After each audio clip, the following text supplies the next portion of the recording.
மகரம் ராசியில் பிறந்த அன்பு உறவுகளே, உங்களுக்கு தான் இந்த வீடியோ.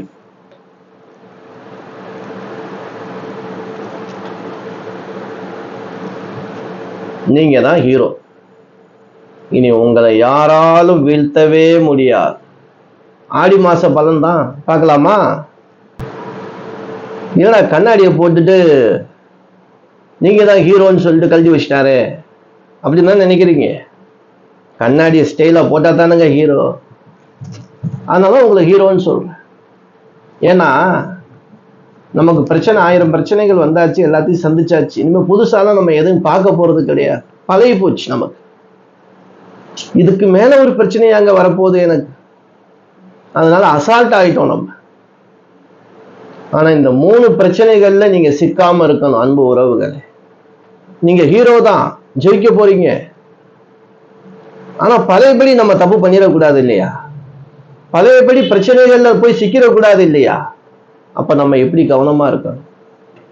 நம்ம மகர ராசிக்கு அதிபதி யாரு? சனி பகவான்.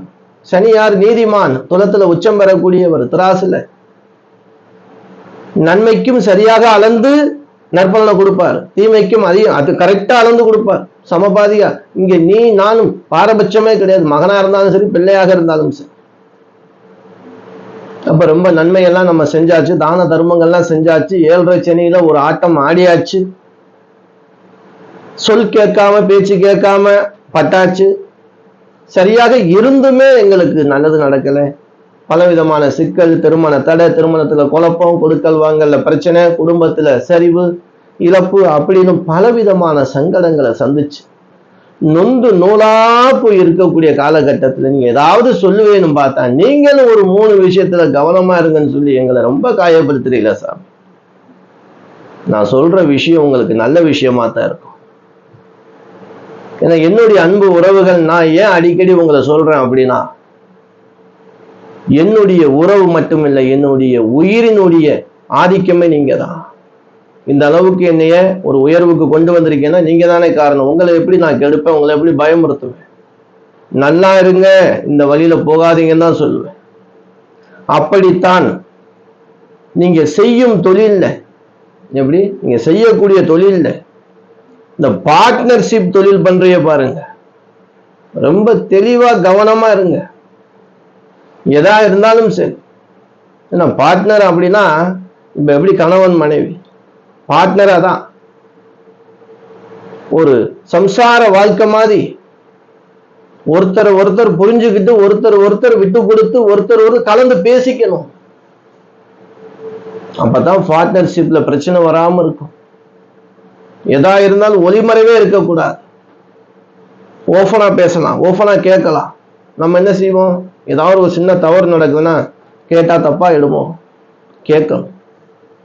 அதே போல புதுசா பார்ட்னர்ஷிப் தொழில் பண்ண போறேங்க, உங்களுக்கு நம்பிக்கையான ஆளா, தெரியாத ஆள்னா போயிட்டு கூப்பிடுவாங்க. இந்த நேரத்துல நமக்கிட்ட ஏதாவது கொஞ்சம் பணம் இருக்கும், இதை தெரிஞ்சுக்கிட்டு, இல்ல நகை வச்சிருப்போம், நம்மளும் கஷ்டப்பட்டுக்கிட்டு இருப்போம், ஏதாவது பண்ணலாம்னு நினைக்கும் போது இந்த ஆசை வார்த்தைகள் சொல்லி அப்படி செய்யலாம், இப்படி செய்யலாம், இல்ல பணத்தை அப்படி போட்டு இப்படி எடுக்கலாம், அப்படியெல்லாம் சொல்லுவாங்க.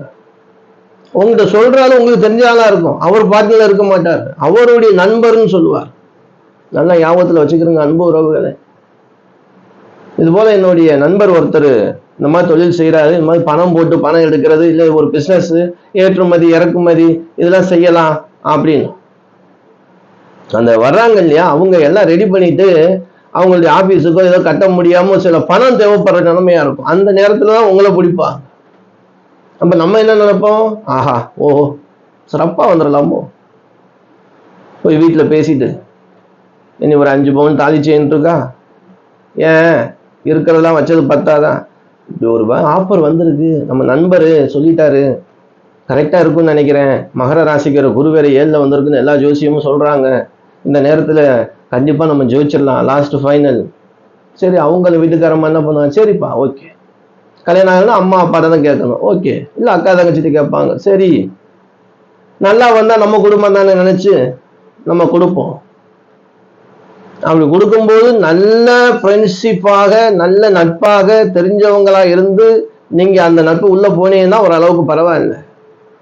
தெரியாத மூணாவது மனுஷால்கிட்டயோ தெரியாத ஒரு நபருக்கிட்டயோ பார்ட்னர்ஷிப் பண்ணிட்டு இது போல உங்களை புகழ்ந்து பேசி அப்படி ஆனந்தமா கூப்பிட்டு என்ன செய்வாங்க, இந்த கோவில் ஆடு வெட்டுவாங்க இல்லையா, நல்லா கொண்டு போய் நல்லா சூப்பரா வச்சுட்டு தண்ணியெல்லாம் தெளிச்சுட்டு மாலையெல்லாம் போட்டு வச்சுட்டு கடைசியா ஒரே வெட்டு. அதே மாதிரி நம்மளை பலி கொடுத்துருவாங்க. ஏற்கனவே சந்திச்சிருக்கோம், சின்ன சின்ன விஷயமா ரொம்ப சந்திச்சிருக்கோம், பெரிய விஷயமா ரொம்ப அளவுல சந்திச்சிருக்கோம், இனிமேல் சந்திக்கணுமா? ஏன் உங்ககிட்ட திறமை இருக்கு, நீங்க தானே ஹீரோ, தானே கண்ணாடியெல்லாம் போட்டு காட்டினேன். அப்ப நீங்க ஹீரோவா இருக்கும்போது நீங்களே ஜெயிக்கலாமே, ஏன் நீங்க வில்லனா மாறணும்? இல்ல இன்னமும் ஏன் காமெடி பீஸாவே நம்ம இருக்கணும்? எல்லோரும் நம்மளை பார்த்து சிரிச்சுக்கிட்டே இருக்காங்களே, என்னைக்கு நம்ம நினைச்சு சிரிக்க போறோம்? நம்ம குடும்பத்தை சிரிக்க வைக்க போறோம்? ஊரெல்லாம் பார்த்து சிரிக்குது, நம்ம குடும்பம் அழுகுதுங்க. இது நமக்கு தேவையா? ஒருபோதும் அகலக்கால் வைக்காதீங்க. உங்ககிட்ட திறமை இருக்கு, நீங்க ஹீரோ, நீங்க வெற்றிசாலிங்க. அது நீங்க ஜெயிங்க, தனிப்பட்ட முறையில் ஜெயிங்க. உங்களுடைய திறமைக்கு லைஃப் பார்ட்னர் உங்களுடைய வீட்டுக்கார அம்மாவா இருக்கலாம், உங்க அப்பா அம்மாவா இருக்கலாம், அண்ணன் தம்பியா இருக்கலாம். இறங்குங்க, களத்துல இறங்குங்க. சின்ன சர்க்கிள் வந்தால் நம்ம குடும்பம் தானே, சமாளிச்சுக்கலாம், தூக்கிக்கலாம். ஏன்னா வலினா எல்லோருக்கும் வலிக்கும். மூணாம் மனுஷன் அப்படி கிடையாது, ஜாக்கிரதையா இருக்கணும். வலி உங்களுக்கு மட்டும்தான், அவங்களுக்கு வலிக்காது. எல்லோரையும் நான் சொல்லலை, ரொம்ப இடத்துல நடந்திருக்கு அன்பு உறவுகளே, உங்க அனுபவத்திலையும் இருக்கும் இது. இந்த மகர ராசி அன்பர்களுக்கு அப்ப இந்த விஷயத்துல கவனமா இருக்கும். ரெண்டாவது, இந்த மாசம் 7ஆம் இடத்துல உங்களுக்கு சூரியன் வேற இருக்கார். அதாவது பார்ட்னர்ஷிப் இதுலதான் கோபங்கள் பகைகள் வரும். ரெண்டாவது, நட்பு விஷயத்திலையும் சரி, திருமண வாழ்க்கையிலையும் சரி, தொழிலையும் சரி, ரொம்ப ரொம்ப கவனமா ஜாக்கிரதையாக அவசரப்படாம கோவப்படாம இருக்கணும் அன்பு உறவுகள். உங்க வாழ்க்கையில வெற்றி தரக்கூடிய அற்புதமான காலகட்டம் தான். ஆனா சின்ன சின்ன விஷயத்துக்கு நம்ம அவசரப்பட்டோம், கோவப்பட்டோம், நம்மளுடைய வாழ்க்கையில மிகப்பெரிய பின்னடைவுக்கு போயிருவோம். இப்பதான் 27 படி ஏறி மேல இருந்து கீழே மொத்தமா இறங்கி மறுபடியும் ஏறும் போதெல்லாம் என்ன ஆகுது, ஒரு படி கூட ஏற முடியாத அளவுக்கு பெரிய அளவுல பின்னடைவுல இருந்துட்டு இருக்கோம். வருஷ கணக்குல இருக்கு. இந்த 7.5 சனி ஆரம்பிச்சதுல இருந்து இருக்கு. சிலவங்களுக்கு கிரக நில தோஷமா இருந்தவங்க பிறப்புல இருந்து அப்படிதான் இருக்கு. அதான் கொஞ்சம் ஜாதகத்துல உங்களுடைய கர்மவன முடக்கங்கள் என்னன்னு பாத்துக்கிறேங்க. எனக்கு லைஃப் ஃபுல்லா பிரச்சனை இருக்குன்னா உங்க ஜாதகத்துல ஏதாவது தோஷ முடக்கம் இருக்கும், அதுக்கு நிவர்த்தி என்னன்னு பார்த்து பண்ணிக்கிறங்க. அடுத்து பார்த்தோம் அப்படின்னா, உங்களுடைய உறவுகள்கிட்ட நீங்க ஜாக்கிரதையா தான் இருக்கணும். வண்டி வாகனங்கள் உங்களுக்கு அடுத்து, வண்டி வாகனங்கள்ல ஜாக்கிரதையா இருங்க. இப்ப நீங்க ஒரு நட்பு வகையில உங்களை அழைப்பு கூப்பிடுவாங்க, 2 வீலர் பயணம் இந்த மாசம் அதிக தூரம் வேணாம். நீங்க போறீங்க, தலைக்கவசம் அணிஞ்சிருப்பீங்க, ஒரு ஆள் போறீங்க, நீங்க போகும்போது யாராவது லிப்ட் கேட்டாங்க, நான் வர்றேங்க, என்னை அங்க இறக்கி விட்டுருங்க அப்படின்னா வேணாம். அதே போல நண்பர்கள் கூப்பிடுறாங்க, திடீர் பயணம், இரவு பயணம், ஒரு 5 மணி நேரம் 6 மணி நேரம் டிராவல் பண்ணணும் அப்படின்னா வேணாம். ஒரு 1 மணி நேரம் 3/4 மணி நேரம் பக்கத்துல இருந்தா போயிட்டு வாங்க. அதிக நேர பயணம் 2 வீலரில் இரவு நேரம் வேணும். அதே போல மழை காலங்கள், மழை பெய்யறதுக்கு வாய்ப்பு இருக்கு, காத்து அதிகமா அடிக்கும். இந்த காலகட்டங்கள்ல மரம் இருக்கிற இடத்துலயோ இல்ல மின்கம்பி இருக்கிற இடத்துலயோ மழை பெய்யுதுன்னு சொல்லி அந்த இடத்துல ஓரமா போய் நிக்காதீங்க. ஒரு பாதுகாப்பான இடத்துல போய் நில்லுங்க. ஏன்னா கவனமா இருங்க அப்படின்னு சொல்றது தப்பு கிடையாது. தப்பா இருந்தா தப்புன்னு கமெண்ட்ல சொல்லுங்க, நம்ம சொல்லவே மாட்டோம் உங்களுக்கு. ஏன்னா நம்ம சொல்லி ரொம்ப பேர் அதை சரியா ஃபாலோ பண்ணிட்டு வராங்க, அது சொல்றாங்க. இது எனக்கு நீங்க சொல்லாம இருந்தா கண்டிப்பா இந்த இதுல போய் நான் விழுந்திருப்பேன் சாமி, கரெக்டா நீங்க சொன்னது நடந்துச்சு, நான் தெளிவா உஷாராயிட்டேன் அப்படின்னு சொல்லும் போது எனக்கு சந்தோஷமா தான் இருக்கு. நல்ல விஷயம் தானா நடக்கட்டும். நமக்கு தான் பெரிய போராட்டமா இருக்கு.